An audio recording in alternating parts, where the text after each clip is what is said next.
I was comparing Islam and Christianity, basically.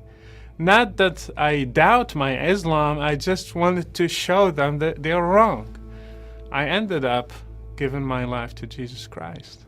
Suddenly one day I come and I find almost everybody I know is there. And then they said, Rashid, sit. I was like, okay.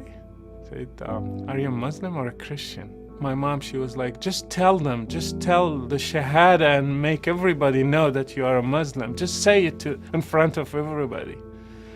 It took me like 10 seconds. I was thinking about it because I didn't want to be in trouble. I didn't see it coming.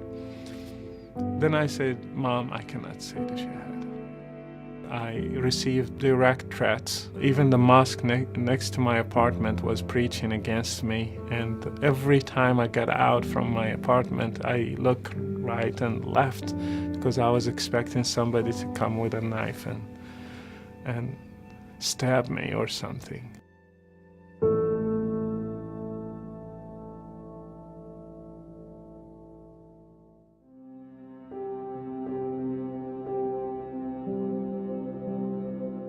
My name is Rashid, and I was born and raised in Morocco to a devout Muslim family. My dad was actually the imam of the local mosque. He was very devout to his religion. It was 24 hours in his life, so that's all what he did for a living, and that's all what he believed. My dad wanted somebody to take over or follow his steps.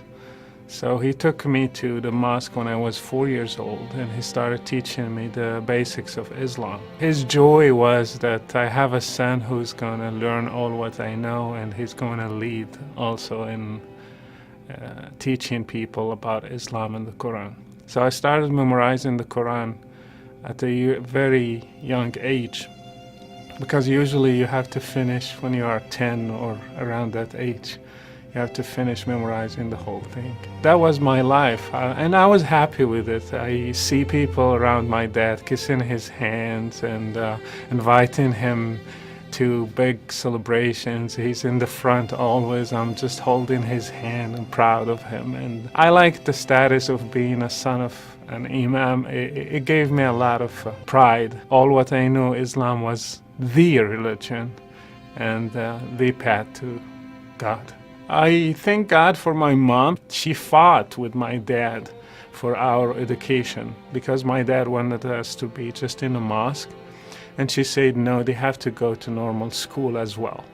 And actually my dad, he did beat my mom for that several times because he said the Quran is the best and they don't need secular education. Secular education will ruin their lives. When I was 12 years old, I had to move outside of my village, and I had to go to Casablanca to continue my secular studies. It was a good thing for me because I learned something new other than religion. And another thing, I will be away from my dad and his authority. It will be like a little bit of freedom for me.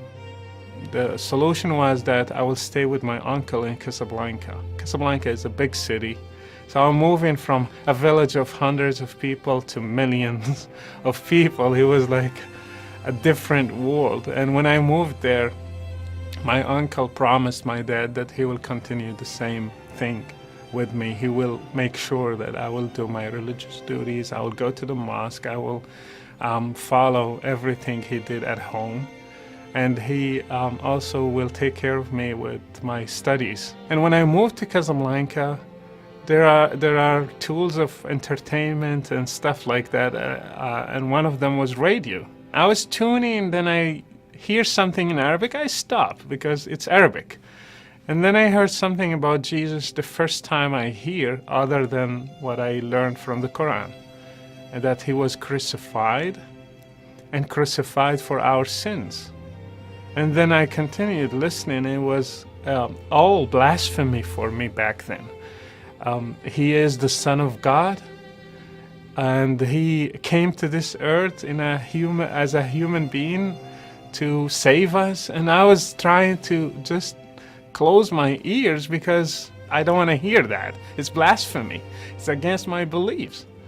And I was really mad because these guys speak Arabic. So I was listening, and at the end of the program, they gave an address. And I wrote it on my hand because I want to write them and I want to challenge them. So out of zeal, out of curiosity, I wrote to them and I put all the verses I know from the Quran, and I thought, yes, I will show them that they were wrong. And I wrote everything I know about Jesus from Islam. That was a new door opening for me. 4 years of correspondence courses with people there. They changed over the time. Several people I corresponded with, and they answered my questions. I was comparing Islam and Christianity, basically. Not that I doubt my Islam, I just wanted to show them that they're wrong. I ended up giving my life to Jesus Christ instead.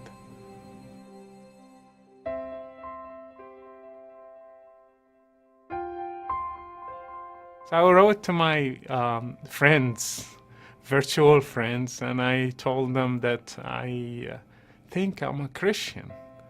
And they were like, yes, that's a good decision, and you have to give your life to Jesus. And how do you do that? So all these kind of questions. And you have to imagine it's not an email. It's a letter that takes weeks to go there and weeks to come back. And some of them never made it because they tried to send me the Bible, for example, more than 20 times, and I never received it. And every time I complained, they say, we sent one. We sent one. And one day the mailman brought a Bible without the cover or the envelope. So I got it and I was happy. I went to my room. That was my best treasure. I kept it in a very special place. Every time I come back from school, that was my secret that I would read and just follow the stories from the Old Testament until I finished the whole Bible. It was really like a nice, an eye-opening also, because I saw similarities with Islam and also big differences with Islam. Transworld Radio actually connected me with a missionary in Morocco, an American missionary who lives there. They just sent him my address. He sent me a local letter. When I opened it, he has his phone number and his name. He introduced himself. He said, we will meet. We made an appointment downtown Casablanca. We went to a coffee shop and he started asking me questions, I think to test me if I'm really a true believer or not. He said, who's God for you? I said, God is the creator. Who are us? I said, we are just human beings, his creation. He said, well, tell me, and who's Jesus? I said, Jesus is God himself incarnated in the flesh. He said, what did he do? I said, he was crucified for our sins. He said, what is sin? I said, sin is that thing that separates us from God.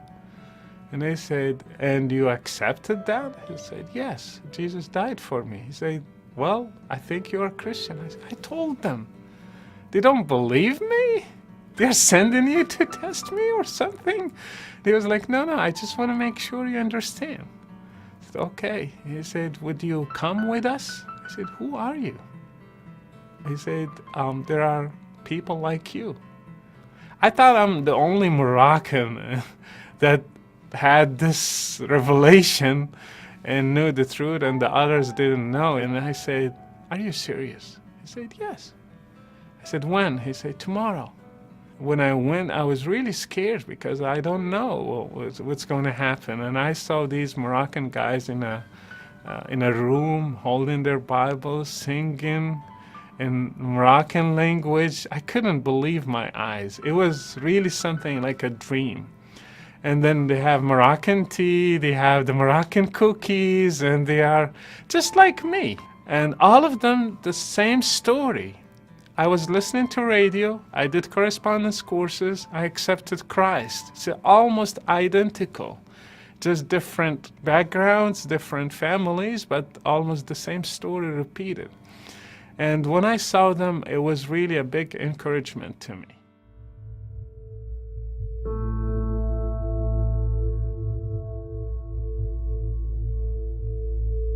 And my cousin, my family, my uncle, everybody at home started noticing that things changed big time in my life. And they were like, Rashid, what's going on?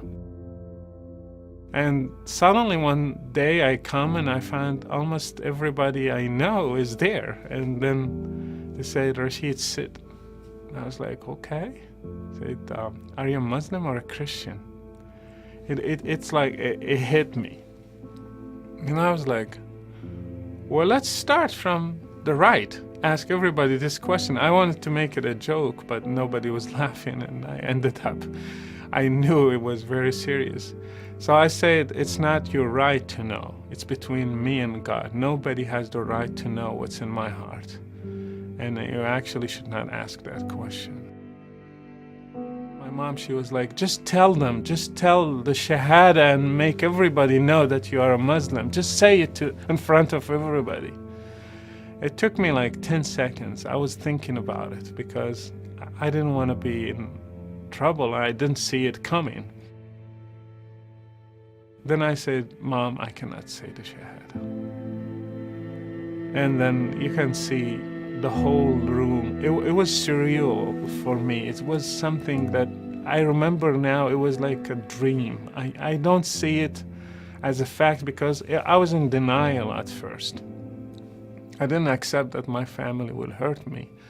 So everybody was shouting at me, and all what I remember now is noises from everywhere, and I can see my mom crying, and she's shouting and crying, and some of them spit on me, some of them curse me, just get out of here, we don't want to see you.